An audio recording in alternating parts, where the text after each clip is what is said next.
พี่น้อยเนาะเปิดภาพเปิดคลิปมาเมื่อนี้ก็อยู่หน้าบ้านเทือนซานของทาง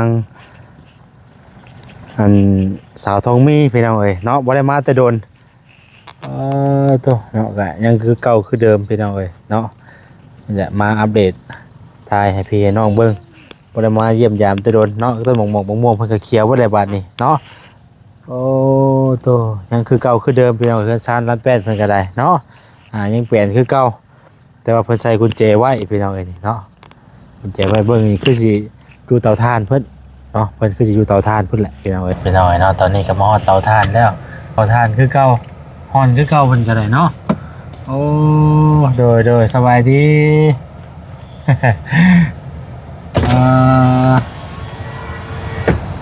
เฮ็ดบ่จังเด้ ให้ตะนายหอนผ่าน ยันเราบึกข่าวเรื่อยๆก็เป็นยันเลย ฮะ ขาหันโชคมันอะไร โอ้อันข่าวนั่นบ่ย่านบ่บัดนี้ ย่านเลย ย่านบ่บัดนี้ เลย เออเป็นไรกล้าสิกล้าเอาผัวอยู่บ่บัดนี้ บ่ได้ เออ บ่ได้ยัน เป็นข่าวฉันแห่งบ่กล้าได้บัดนี้เนาะ เลย ตะกี้กำลังสิคิดบ่ เลย ตะกี้กำลังสิคิดว่าจะเอาผัว เลย บัดนี้บ่กล้าได้บัด บุ นี้ กเกอร์แล้วโอ้ยชุดไทย เอ้ย บีบเฮกบีบคอก่อนเดี๋ยวมันตาย อ่า บาดีบีบคอแล้วแล้วก็ลากเข้าห้องน้ อ่า ำเห็น จะเบิ่งข่าวบ่ เลยมือกับเอ้ยลากห้องน้ำแล้วทางผัวน่ะก็ผัวกับปาดหัวเข่าก่อน อ่า แล้วจะมาปาดอันนี้ปาดเข่งปาดคาดิ โพดเนาะผู้นั่นกันเนาะ เจ๊ทงไปถิ่มทงดำนี่ ที่ตามข่าวก็เจ้ากันเนาะ เลยฮะน้องใหญ่เป็นยังจักแหละ เป็นคนพบบ่ได้บ่ เหนื่อย มีจักทง เจ็ด เจ้าทง เหนื่อย เป็นคนพบบ่แล้ว เพิ่นเผาอยู่เมืองไทยอาม่าบ่ได้จักบ้านยังเลยเปล่า ตะไลเนาะตะไลแห้งอีดี สามน้องนี่มันเศร้าไป มันเศร้าไปนะ อีกนะ ผู้ผัวมันก็แบบว่าคนเลอะๆเละๆ น้องดาบเห็นบ่สิได้ก็บ่กล้าเอาผัวบัดนี่ มันแบบว่าคงเฮงเมียมันก็เบิ่งแน่แบบว่าจะเอาเมียเนาะจะสิเอาบ่ตีนรูปหน้าเมียมันก็บ่คือมันตีว่า สอบนึงสอบนึงพระเจ้าของพระอาจารย์นำมาตอนนั้นน่ะพี่น้องแต่ว่าชุดนี้เป็นยัง10เอาไว้กินเด้อ เลย ไว้อยู่ได้กินเบิ่งมีอะไรกินมื้อนี่ ยัง บ่ ยังไม่มีอะไรกินเลย ยังบ่ยังกินเลยอ้าวมาซะดิเบเกอรี่ เบิกก่อนเชี่ยวก่อน เซมงอยู่อ่ะ แน่บ่ถือบ่ข้าวแน่อีเคยหาขันชอบทำแล้วซะโย เกินยากได้บ่เกินยากได้ ก็พูดโลโหดแท้ มันเว้ายากพอดีขาชอบทำแล้วซะมันอันนี้ เกินยากเลยดิ ปลากินเลย ไปกินเถอะไปกินเอา ขาชอบมาแล้วซะมันนี่มันยากล่ะ เป็นกัน ก็อยากบุด เพราะว่ามันกิน กินเฉยๆบ่ กินซื่อๆเป็นยังเพราะว่าเราคอยซื้ออันซอยเพิ่นแหละเพิ่นนู่ตากแดดไปเด้แต่ว่ามันกินซื่อๆตอนยังพัน โอ้ต้องทะเลบ่ว่าต้องทะเลก่อนนี่ 110,000ข้าวเจ้าเด้อ ใส่ ปนกันเด้ เสียเด้ออันนี้ เขาจะมันเป็นข้าวเจ้าเด้อ นี่เด้อ น้องเด้อเป็น เอาขายให้ด้วยหาพันกีบ หมักชิลี่ไปกิน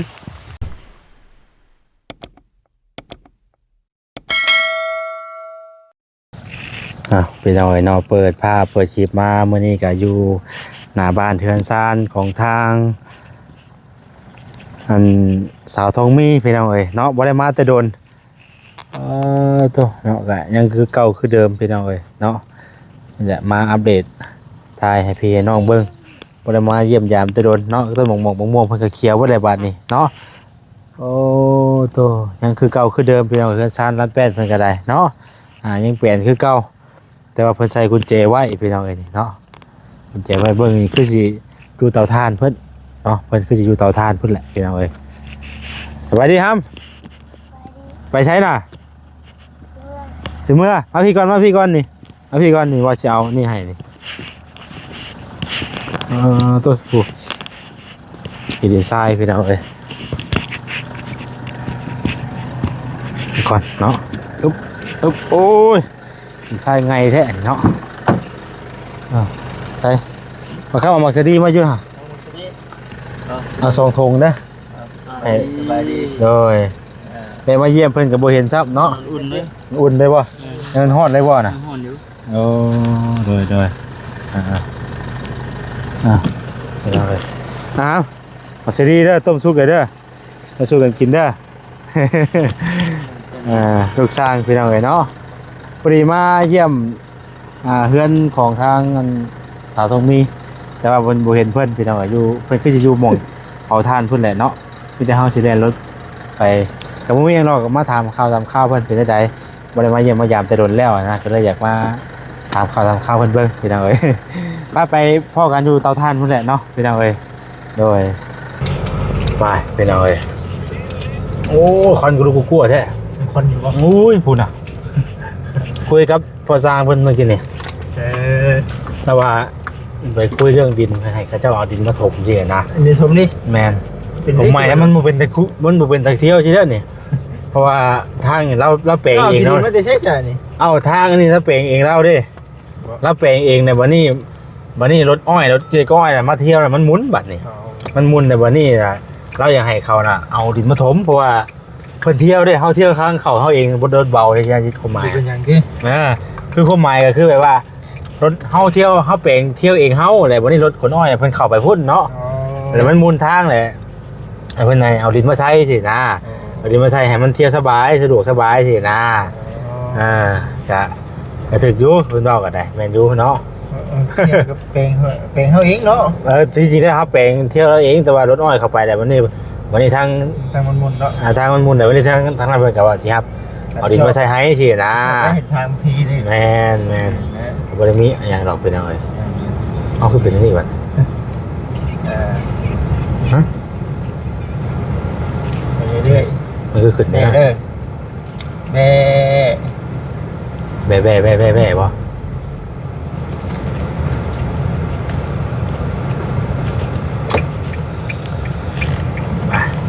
เยี่ยมพยายามเมื่อก่อนเป็นอะไรเนาะไม่ได้มาหาแล้วแต่ลนบ่นั่นหรอกไปทางไหนทางก็บ่แซนก็ได้มาเยี่ยมเพิ่นบ่ได้มาแต่ลนเนี่ยนะเป็นอะไรโอ้โจทางโอ้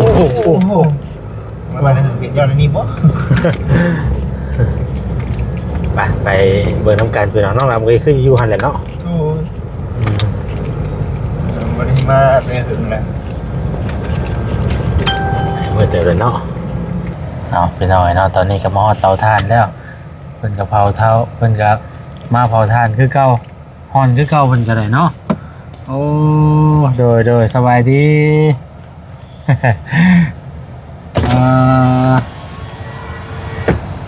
เฮ็ดไปทางนี้ให้ตาหน่ายหอนผ่าน โอ้ยมาเยี่ยมอยู่เฮือนน่ะบ่เห็นก็เลยตามเข้ามาพี่บัดนี้เข้าเตาไปเลยฮะเข้าเตานอนอยู่พี่ไหนนอนอยู่พี่บ่ใช้ตัวใดของเจ้าน่ะเอาตัวเขาตรวจนี่บ่แม่นไอ้สิแล้วแหละมาตะลุนนะบ่นี่เป็น3-4 คืนอะไรไป3-4 คืนแล้วโอ้ยไป3-4 คืนแหละพี่น้องเอ้ยเนาะบ่ก็ว่าแล้วกันบ่เฮ็ดกับจักสิว่าได้ใดเนาะบ่ได้ซื้อข้าวซื้อน้ำเพิ่นก็ได้น้องดำเพิ่นแล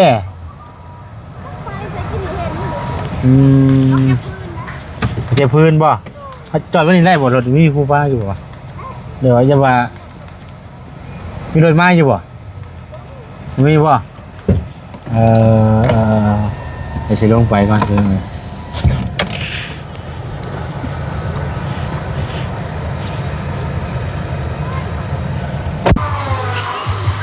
มาได้ยังน่ะหิวต้อนมาน่ะคิดปลาอยู่บ่ฮะคิดปลา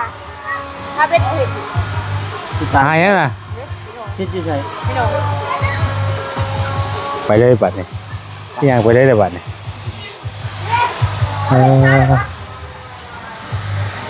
สบายดีจ้ะค่ะส บายดีสบายสิปลาอยู่ไส จังได๋หาเบ็ดบ่เห็น สิปลายังน่ะ ปลานิน ปลานิ่น เด้อ ที่เขาปลานิ่นไม่เฮาได้เบิ่งเฮาบ่ได้ นะ เว้ยบ่ได้เบิ่ง ชื่อกันได้ยังบ่นี่ จื้อเด้อ ฮะ จื้ออยู่ โอ้บ่ได้มาแต่โดนแหละ เลย เฮ็ดหยังซุมื้อนี่ เฮาถ่าน เอาทาน หากันแล้วแล้วก็มาบ่ง ฮะ หากันแล้ว ใส่เนี่ยข้าวอยู่บ่นี่ ฮะ ข้าวไปเวียกอยู่บ่นี่ บ่พาไปได้จ้าจะได้กินสิเพิ่นพุ่นนี่ ฮะ ว่าเสียไอ้กายเพิ่น ยังมานั่งอยู่นี่นะนี่นั่งอยู่นี่ ให้สิปลาก็จ้าบ่มีเบ็ด สิปลาบ่ เลย นี่โอ้นั่ง น่า เออ เกี่ยว นั่งรถ ก็ไปพลาดได้กิน ได้ประเด็นน้ำอยู่แล้วไหนๆเด้ว่าผูกข่อยมาแต่พุ่นไหน มาได้ ข่อยมาแต่บ้านเอื้อยเจ้าอยู่พุ่นแหละ เลยบ่เห็น บ่เห็น นานมาแล้ว เป็นอะไรกันวะนี่อ่า โอ้ยย่านเราเบิกข่าวน้ำเอื้อยก็เป็นตาย่านเลย ฮะ ขาหันโชคมันได้ โอ้อันข่าวนั่นบ่ย่านบ่วัดนี่ ย่านแล้ว ย่านบ่วัดนี่ เลย เออเป็นไรกล้าสิกล้าเอาผัวอยู่บ่วัดนี่ บ่ได้ เออ บ่ได้ย่านดู เห็นข่าวฉันให้บ่กล้าได้บัดนี่เนาะ เลย ตะกี้กำลังสิคิดบ่ เลย ตะกี้กำลังสิคิดว่าจะเอาผัว เลย วันนี้บ่กล้าได้บัด บุกเกาแล้วโอ้ยชดไทย เอ้ย บีบแหกบีบคอก่อนเดี๋ยวมันตาย อ่า บาดีบีบคอแล้วแล้วก็ลากเข้าห้องน้ำ อ่า เห็น จะเบิ่งข่าวบ่ เลยมือกับเอ้ยลากห้องน้ำแล้วทางผัวน่ะก็ผัวกับปาดหัวเข่าก่อน อ่า แล้วจะมาปาดอันนี้ปาดเข่งมาปาดคาดิ โพดเนาะผู้นั่นกันเนาะ เจ๊ทงไปทีมทงดำนี่ ที่ตามข่าวก็เจ้ากันเนาะ ฮะน้องใหญ่เป็นยังจักแหละ เป็นคนพบบ่ได้บ่ เหนื่อย มีจักทง เจ็ด เจ้าทง เหนื่อย เป็นคนพบบ่แล้ว เพิ่นเผาอยู่เมืองไทยอาม่าบ่ได้จังบ้านยังเลยเปล่า แต่ได้เนาะแต่ได้แห้งดี สามน้องนี่มันเศร้าไปมันเศร้าไปนะ ผู้ผัวมันก็แบบว่าคนเลอะเละๆ โอ้สิว่าได้ เหตุโพดเบาเว้ย น้องดาวเห็นบ่สิได้ก็บ่กล้าเอาผัวบัดนี่ มันแบบว่าคงเฮงเมียมันก็เบิ่งแน่แบบว่าจะเอาเมียเนาะจะสิเอาบ่ตีนรูปหน้าเมียมันก็บ่คือมันตีนอยู่ บ่คือได้เนาะ ว่า มันก็โพดเนาะ แล้วก็โพดเลยปีนเข้าไปบักนี่ เดี๋ยวพี่ทำมันตกเลยฮะ นี่สิเอ้ยไปใส่เลย เป็นครัวทานเพิ่นอยู่ เพิ่นยังบ่มาอยู่ เจ้าได้เตาเจ้าได้ แล้วบ่แล้วยังสิเป็นกอล่างมันนี่แหละผ่านกัน กองอยู่ใช้ กองนี่เด้เค็มพึกเอ้ย มีไม้ได้บัดนี่เนาะ เลย แต่ก่อนน่ะบ่มีเนาะ โอ้ จะขึ้นน้ำจะขึ้นตกลงมาลงมาไว้ตึ้งแต่ปูรุดเลย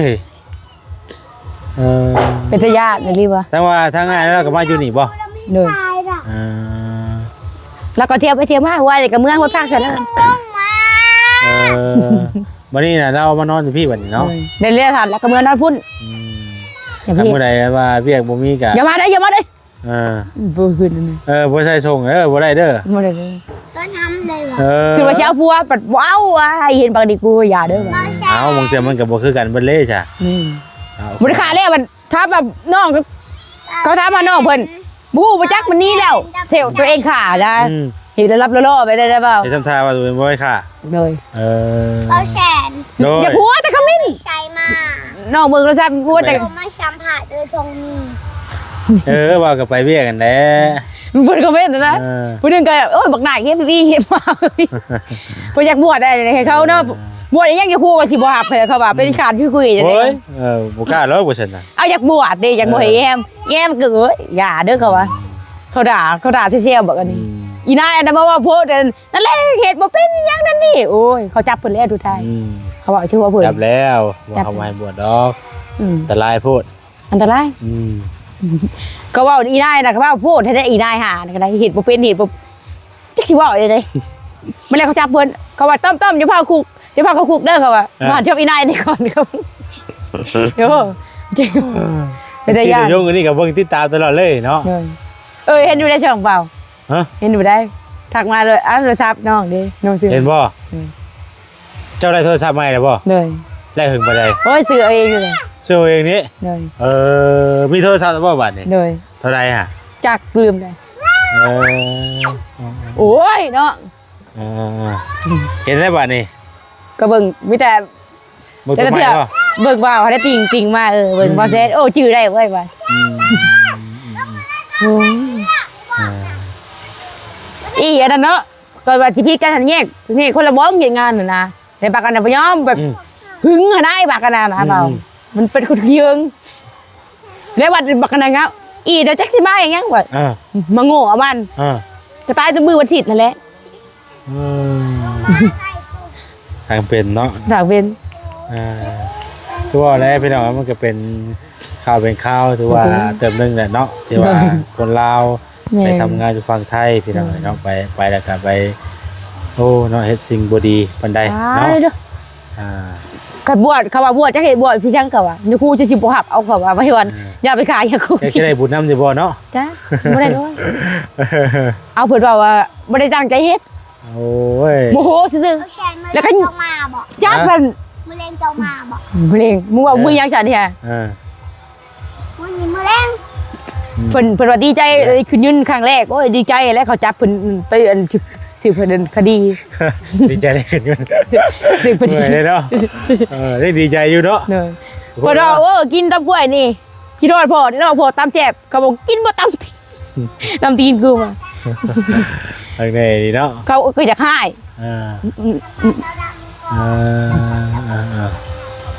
กินบ่ตำตีนนี่เขา ได้สอบได้บ่นี่หายทานน่ะ บ่ได้แล้วหาก็ เลี้ยง หากะเพราช่วงนั้นเด้ บ่ได้ผู้ใดเข้ามาได้บ่ส่วน โดยบ่มีแต่ว่าเขาหาบ่พอ บ่พ่อ ไปดองเด้ช่วง เพิ่นก็บ่ บ่โอลี่เพิ่นไปหาไปดอง เพิ่นก็บ่อยากเข้ามานี่ปานใดเพราะว่ามันเป็นสถานที่เพิ่นเข้าทานเพราะหยังน่ะบ่อยากเข้ามาปานใดเนาะ บ่โอลี่ไปดองตอนนั้น มาเธอท ไปลองบ่ก็คือเก่าอันแรกบ่ทานก็เท่าใดทานเพิ่นให้14แล้วเด้เพิ่นขึ้นนั่น ขึ้นอีกบ่วันนี้ เลย เงินขึ้นคือทานขึ้น เงินนี่แหละ 100ต่อเท่าใด ฮะ ร้อยสอบต่อเท่าใด บางอย่างนี่ได้9แสนบางอย่างขายเบิด โอ้ได้อยู่มีเรื่อยอยู่เนาะอย่าเห็นว่า ไปกับมาดินน้ำไปเอาน้ำมาถามมาไทย นี่คือเบาเตียงไปสัมภาษณ์ผู้ตายเอาบ่ ไป แล้วไปเฮือนน่ะนะ ก็ไปเรียกเพิ่นนั่นแหละเพิ่นมีเรียกเด้เห็นอยู่บ่ข่อยนี่ เห็นอยู่ ติดตามไปข่อยไปใส่แน่ จังได๋บ่ได้เตรียมเลย โอ้ยบ่ได้ติดตามกันเด้อเดี๋ยวบ่ได้ติดตามแล้วบ่ฮู้ว่าไปทางไหนเนาะ บ้าบางอันนี้คือเก่งแค่ขาเงียวอ่ะ กระโพดเนาะ เฮ็ดได้ลงคอบ่ได้ญาติเด้อกูภาคหัวค่ะหัวกันพี่เอาผิดอยู่ฐานะพี่ เอาถึงที่ทุเรียนเนาะ เอาไปแบบนี้ดีๆยอดเพื่อนนะไปเสียนี่เปล่านี่ไปอันนี้เนาะแบบว่าทุ่งแบบว่าแค่ทางเนาะมันแบบว่าสวรรค์เนาะมันอย่างนี้เนาะมันมีทางภาคนี้แล้วก็มันมีป่าไม้มันโหกไปนี่เนาะก็ไปถิ่นนั่นของคนได้ ไปทิพย์เนาะ ก็เชื่อวัตถุทิพย์นะนี่โบพบแล้วเจทงมาเปิดเบื้องเอาผมห่อไว้บริญญาณเปิดเราขาแล้วเห็นจะได้ต่ออาบน้ำไปซื้อทงดำมาบอกครับจับได้เลยได้ป่ะโคตรเดือบตาเนาะจะทำอะไรฮะย่านอะไรบ้างดิย่านย่านเป็นเพื่อนอะไรบ้างดิกระโพดอะไรบ้างกันเลยย่านเขาข่อยอะไรบ้างดิไม่ยังล้อเว้ยให้ยานกันเยอะไปเด้อโอ้ยยังไงเนาะไม่ยังล้อข่อยกันอะไรมาเด็ดน้ำต้องดำเลยตุ๊บมานั่งนี่ก่อนโอ้ยเป็นระยะแล้วแม่ไม่เพื่อนเลยนอนนั่งใกล้ซื้อกันได้โอ้โหล็อกเนาะคือหมดว่ามาใกล้ซื้อกับญาติบ้านเห็นข่าวเนี่ย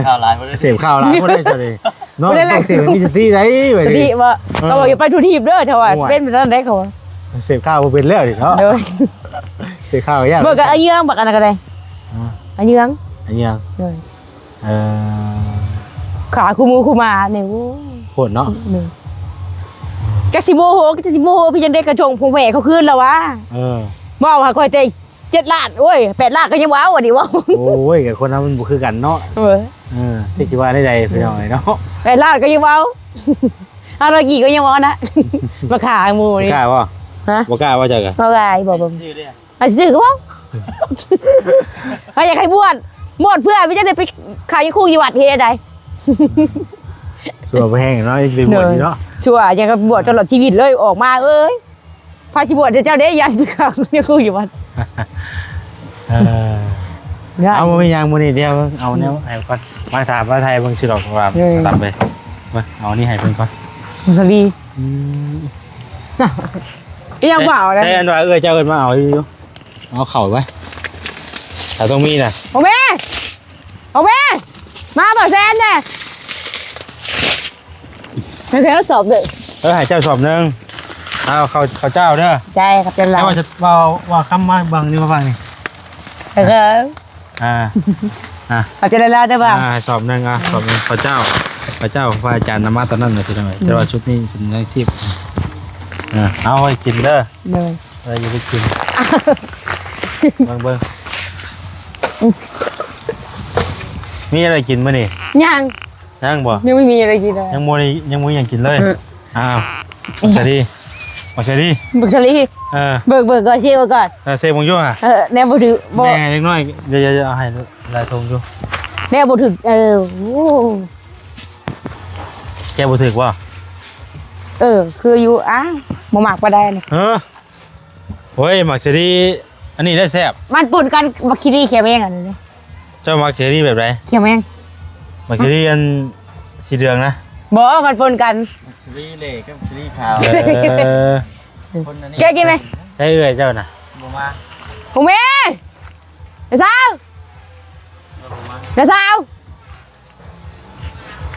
เป็นน้ำ ผมบ่ได้ยิน ไปปังห้องลุงมี่มาหาปลาเส้นแน่มาข่าวนี่ดีเลยหาขันชอบทำเลี้ยวใช่โย เกินยากไหนบ่ เออ เกินยากไหนก็พูดโลโหดแท้ มันเบายากดีขาชอบทำเลี้ยวใช่มันอะไร เกินยากไหนได้ดิ ปลากระกินเลย ไปกินเถอะไปกินเอา ขาชอบทำเลี้ยวใช่มันนี่ยากได้ เป็นกัน ก็อยากบุด เพราะว่ามันกิน กินเฉยๆบ้าง กินซื่อๆบ่เป็นหยังเพราะว่าเราข่อยซื้ออันซอยเพิ่นแหละเพิ่นนู่ตากแดดไปเด้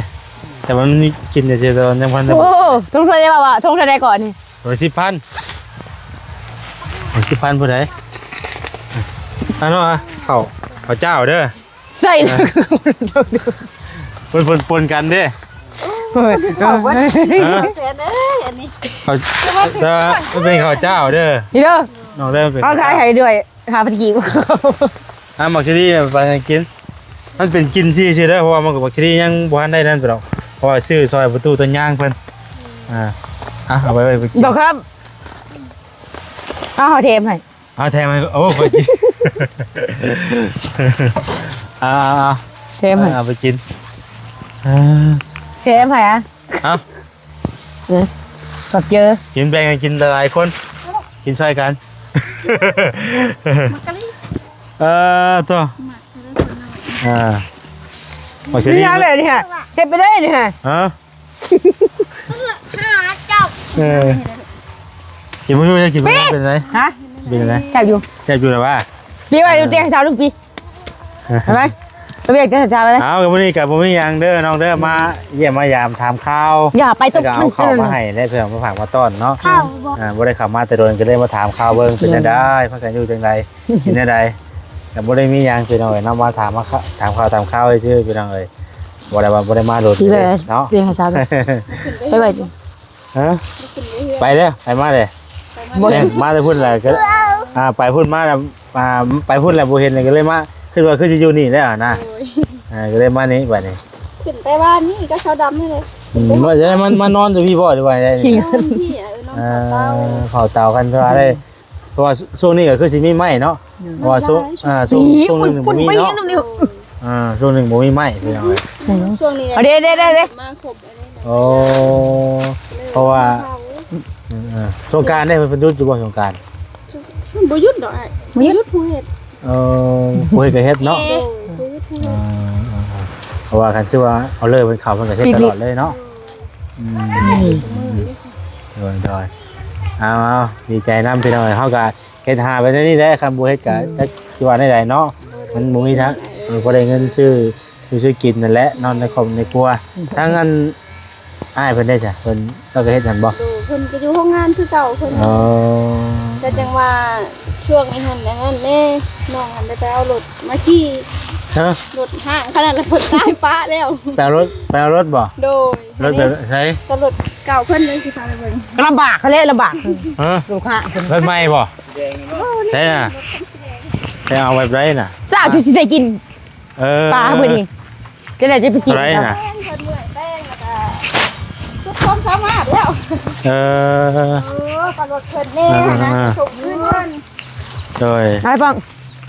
ก็เลยว่าไปเอาคันนี้มาขี่ ไปเอาอยู่ใช้นี่ เขา น่ะ เจ้านะไปจะกินอันนี้ เป็นรถใหญ่ของผัวน้อง บอก ไปซื้อใหม่ สิปันให้ กินดี เจ้า เลย ขี่ เท่าไรอันนี้น่ะ 3 ล้าน 3 ล้านจ่ายเพิ่นเบิดแต่บ่น ได้เอาทางน้องนะมันก็ได้ให้เพิ่น600,000 เอาหาก็ได้หาก็ให้600,000 โอ้ยเพิ่นให้อยู่น้องบกพุ่นเพิ่นเอาผัวอยู่น้องบก ซื้อรถต่อน้ำเพิ่น โดยจะได้เอามาขี่ก่อน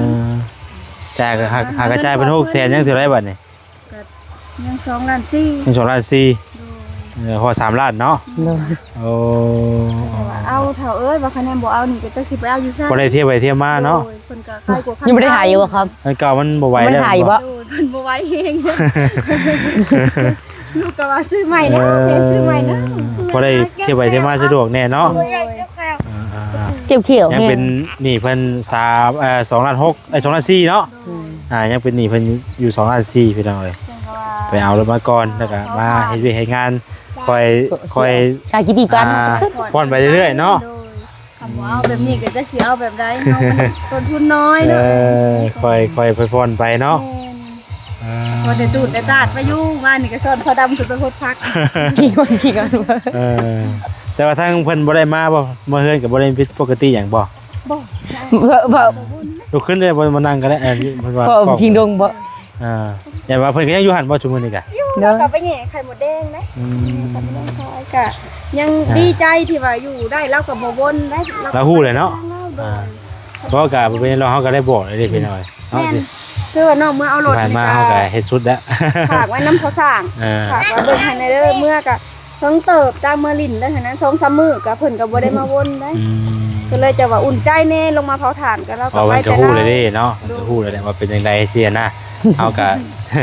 ก็ทำเขาเซิร์ฟเบิ่งอะนะพี่น้องถ้ามันบ่มีหยังก็หรือว่าปกติก็โอเคแล้วเฮาก็บ่ได้อยากได้ฟื้นอีหยังหรอกเนาะแค่ถามเซิร์ฟเบิ่ง คือว่าโชคดีเถอะเรามาอยู่เราก็บ่ได้มาสอบเราก็ไปแต่ลาวแต่ป้าเป็ด ไปขึ้นน้ำยูได้บ่ใช่กันเนาะก็เชิงสิไปทางอื่นทางไกลปานใดก็สิเฮ็ดอยู่เนาะครับก็จังมาสินะคือว่าแหละมากอะมัน ก็แสนคือเฮิงบ่ได้มา นะ ไปทางไหนดิเช้านี่ก็เห็นเฟซเอาลงเฟซเด้ เห็นอยู่ได้ถูกติ้งมันติดเอามึง กำลังพากันมาแต่เวียงไปเวียงไปเนาะเนาะเพิ่นกิน ไปเวียงไปชวนน้องไปที่น้องสิพาไป โอ้เพิ่นสิฮู้ว่าอยากไปเนาะ อยู่เห็นอยู่ลงค่ะ ชาวดำก็ว่าเฮาอัน โอ้ นั่นคลิปเบาแซนอยู่ได้เพิ่น มันมีชักชิดบ้าง อันนี้เอากระตุกลงมาบอกกับชาวดำถือเอากระตุกนะนี่ว่าขึ้นฮอดเบาแซนแล้วเฮิงบ่ได้มาเนาะนี่กระตุกแล้วมาซื้อ ขี้นั่นมา ก็คิดอยู่พี่น้องเนาะว่าก็จะมาช่วงนึงก็แวะอยู่นะแต่ว่าบ่เห็นน่ะก็เลยเมื่อเลยมื้อนั้นก็ได้ เปิดไปกรุงโรบก มือมาแต่แกล้งกระเป๋านี่แหละมามื้อนั้นก็เลยว่าสิ ว่าเลยเมื่อค่ำคือน้องว่าและน้องน่ะกองพื้นบัดเผื่อสิเมื่อยามมื้อแรงบัดถาผัวบางเทื่อก็10:00 นกลางคืนอยู่ในมือ เที่ยวไปเที่ยวมาเอาเนาะก็คือว่าเฮาก็เฮ็ดหาใช่แหละเนาะพี่น้อยก็จักสิว่าในคันบ่เฮ็ดก็บ่มีกินมันบ่แหละเฮาก็ค่อยเฮ็ดค่อยหาไป เอาเฮ็ดไปผัดดีกว่าเฮาอยู่ล่ะ นา ตอนมันถึงช่วงก็มีไม้หลายแน่เนาะ ขอ ของสาวเด้อค่ะ ไม่เฮาก็จักสิเฮ็ดหยัง ของสาว ของสาว มีงานเป็นหลักๆอยู่คืออยู่นี่แหละพี่น้องเอ้ยแต่ว่าเฮาบ่มีการมีงาน ของสาวคือกันนั่นน่ะ ไปทางใดกับมานี้เนาะนี่ กระช่วงอยู่พูดเพิ่นกระถามมือได้สิลงมาเผาทานเพิ่นว่าเขาแม่เพิ่นมาเด้อ ไปย่างเฮาไปเที่ยวเอาเนาะบ่ว่ากันพี่น้องตัวนี้ก็คนเฮามันก็ต้องเฮ็ดต้องหาคือว่าแหละเนาะขอเฮ็ดขอหาไปเรื่อยๆแหละครับเฮาบ่เฮ็ดก็จักสิบ่มีผู้ใดมามาให้เฮาเพราะซะเพราะเฮาก็ต้องเลยเฮ็ดไปเรื่อยๆเนาะขอเฮ็ดขอหาไปนั่นแหละพี่น้องเอ้ยไปซะเด้อน้องเด้อมาเยี่ยมมายามถามข่าวนั่นแหละพี่น้องมึงมีหยังหลายมื้อนี้ก็ได้ก็เอาเข้าระวังเข้าน่ะเป็นทางของทางพระอาจารย์เพิ่นฝากไว้มื้อนั้นแหละเนาะเพิ่นว่าสิเอาไปให้ไผก็เอาไปให้เลยว่าซั่นเด้อว่าซั่นน่ะเลยเอามาให้ทางน้องเพิ่นครับอันสาวดำบ่ได้หุงกินเนาะ หมักกินได้เนาะ ข้าวเจ้าได้นั่นข้าวเจ้าหุงเอาเด้อ เจ้าดำแล้วหรอ จะเป็นลุงหนึ่งได้เด้อลุงหนึ่งมาบ่ได้เด้เนาะว่า หนึ่งเอาแน่นอน ต้ ต้มน้ำร้อนลวกเพิ่นแล้วมันเอาดู เจ็บเขียวเพิ่น ไปอยู่ดีมีแห้งเด้อเด้อโดขอบใจหลายๆเด้อ อยู่ดีแง่คือกันได้เบาขอบใจที่แวะมาเยี่ยม โด มายาม โดบ่เป็นหยังเนาะโดยประเด็นคือว่าฉันว่าโดนมาทีนึงมาเยี่ยมยามเบิ่งเนาะ เพิ่นบ่ได้เห็นมาเลยเด้พร้อมเบาชาลีพุ่นได้ใส่ บ่ซะนี่ยังเป็น พี่น้องเนาะถึงเฮา บ่เพิ่นดอกลวกเนาะ แต่ว่าเราก็มาทีนึงสินะ นะครับบ่ดอกลวกก็ได้ เพิ่นกระทา ปากกระดาวจะเปื้อนบ่เพิ่นให้แล้วปากกระดาวจุดนั้นน่ะเน่าข้าวกกเลย จะไผดอกลวกไผเว้ย เอาเพิ่น มากระเดา ตายกินปากกระดาวจ้ะ